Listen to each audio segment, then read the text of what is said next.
The enemy will come with 1,000 lies and a half-truth. And just because that half-truth is a truth, you think everything else is a truth. Just because it sounds reasonable, you think it does have reason. Just because it sounds powerful and impactful, you think that it is from God. And the enemy has been given authority and power, like it says in Revelation, to call down fires from heaven and give life to lifeless objects, to make himself, which is what he's been doing from the beginning, to make himself look like that which is light when he is really darkness. Standing in between and confusing all those who don't have the ability to discern what is right and what is wrong. I testify that Yeshua is the Son of God, that Jesus is the Son of God, that he is the Messiah that the Jews are looking for, that he is the way forward, that he is the salvation, that he is the plan. He is not the slave owner's religion. And that's the most funniest thing to me, how they can call, Christianity may be the slave owner's religion. I'll give them that, simply because of the fact of the means and characteristics and the statements and the processes and the procedures and the pulpits and the order of steps that they have created and given and labeled it when they deemed it as a government-funded religion. Yeah, of course, I'll give them that. But the God of the Hebrews, the God of the Israelites, the one who called fire down from heaven to guide them in the night and by a pillar of cloud guided them in the day, the God of the covenant, the God of Abraham, Isaac, and Jacob, I know that he's not a slave owner's religion. He is not a religion. Actually, he is the truth. He is the way forward. He is the path. I know it to be true, because while they are saying a slave owner's religion is holding them in bondage, it is because of the fact that we know who our God is, the true believers. We know how powerful he is. That we are going into places of authority, going into businesses, going into the systems of the world and challenging them as our predecessors did in the faith, going to kings and queens and courts, knowing full and well that they are powers and positions in the world, but because they are darkness and we are the light, because we are the salt of the earth, by which we are able to bring forth reason, logic, things that are worth something into reality. We go forth into these places and we proclaim the name that is above all other names. And by the same power that call all things into existence, we call forth truth into the places of falsehood and call forth God's laws into places where the enemy has run rampant, and we hold people accountable, situations and things accountable. If anything, we are the faith. If anything, this is the faith of freedom and justice.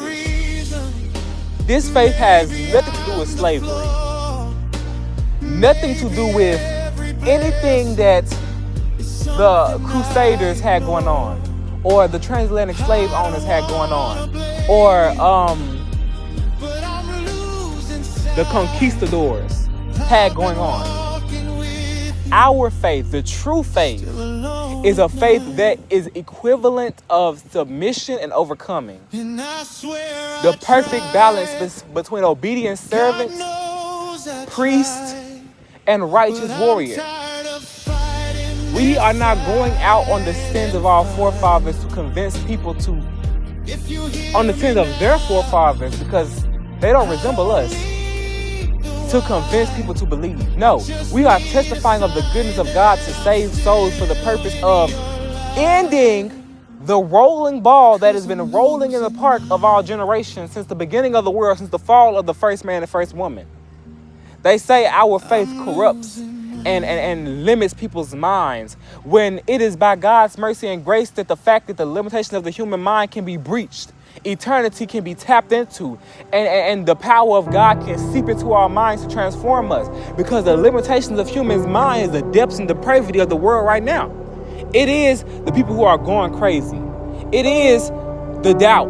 It is the depression, the anxiety. It is the fact that we have to go and create pharmaceutical drugs to get us out of our mind, because we are already bound by the limitations of our own mind.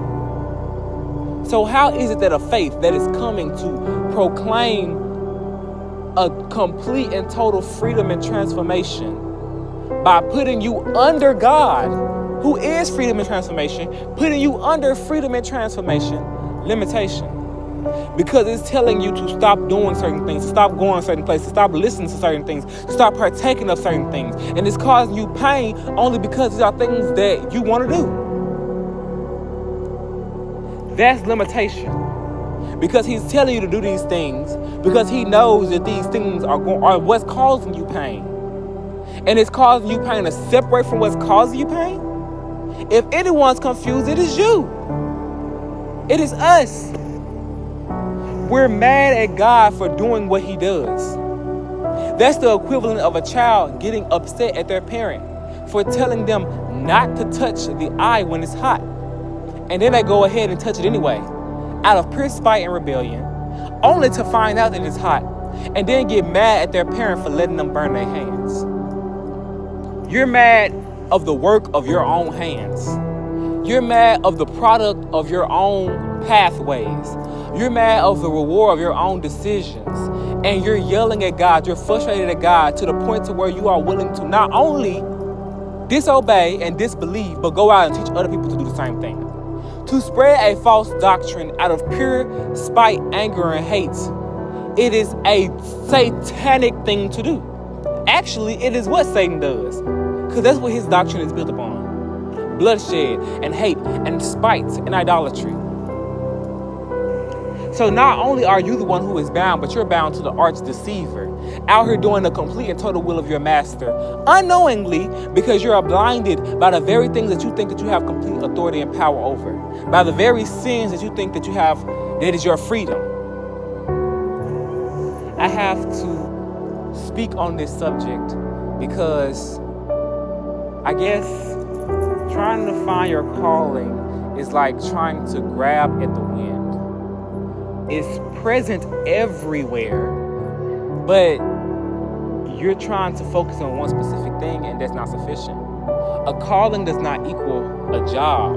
A calling does not equal an opportunity. A calling does not equal an open door. A calling is you coming to know that there is a God who rules over all things, who says that all men have sinned and fallen short of his glory, who has given us a way through salvation by which means to attach ourselves to that glory and overcome what has been limiting mankind for generations and receive the due reward of that overcoming, which is eternity in his glory. That is the calling. I don't know who came into the body of Christ and told them the calling was a job or opportunity or open door. No, that is your station. Like God said, I have assigned some prophets, some teachers, some pastors, some messengers, some to do this and some to do that. That is your position. That is your placement.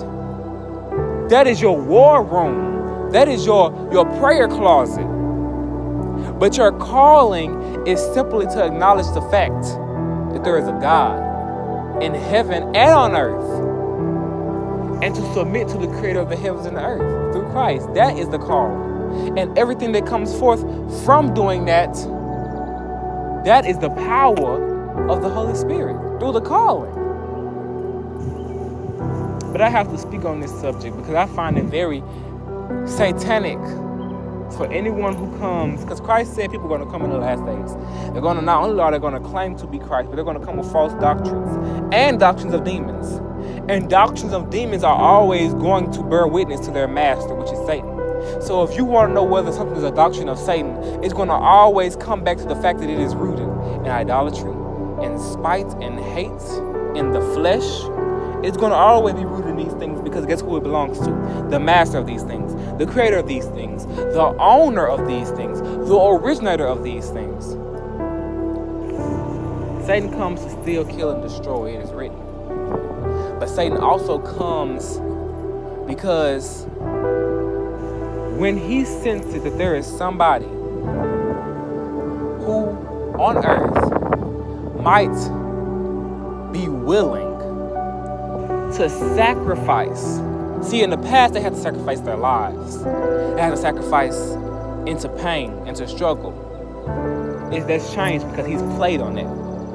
if he senses that there may be somebody who is willing to sacrifice pleasure, to sacrifice instant gratification, to sacrifice knowing, to sacrifice their own glory, to sacrifice their own understanding, who is willing to sacrifice every bit of humanity on the inside of them to please the Lord Most High, he will want to come himself to see this person broken down. He will want to come himself to see this person destroyed. And he will come with everything in his artillery to see it happen. But there's just a thing. So they teach that no weapon formed against you shall prosper. But they don't go into depth about the fact that sometimes weapons do form against you. But the goal of weapons forming against you is always going to be different. If Satan hits you with fiery darts and they leave a gape in you, without God, those darts are there to destroy you. But with God, they pinpoint places in your armor, in your spirit, in your mind, in your body, in your environment, in your actions, your deeds, and your thought processes, where you are not under the covering of righteousness, of peace, of the word, of salvation. You know what I'm saying? And so therefore, what I'm trying to say is this. Religion leads to captivity. Yes, sure, they got that part right. But the truth of the fact is, Jesus saves. Yeshua saves. And it's only because God gave us salvation through him. Don't shoot the messenger. Listen to the message.